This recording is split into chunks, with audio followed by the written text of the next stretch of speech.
జరిగినటువంటి మేజర్ ఎన్నికలు మహారాష్ట్ర హర్యానాలో జరిగాయి.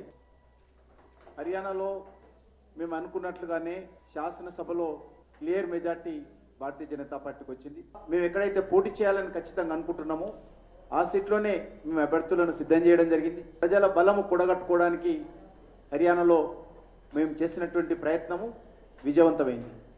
దక్షిణ రాష్ట్రాల్లో కూడా భారతీయ జనతా పార్టీ ఏ విధంగానైతే ఉత్తర భారతదేశంలో భారతీయ జనతా పార్టీ కొన్ని రాష్ట్రాల్లో స్వతంత్రంగా ప్రభుత్వాన్ని ఏర్పాటు చేసి ఇంకా కొన్ని రాష్ట్రాల్లో అతిపెద్ద పార్టీగా ఆవిర్భవించినటువంటి సంఘటన ఇది.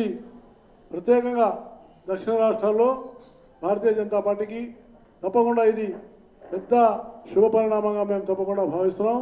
ఫోర్ యూ న్యూస్ వాస్తవాలే వార్తలుగా.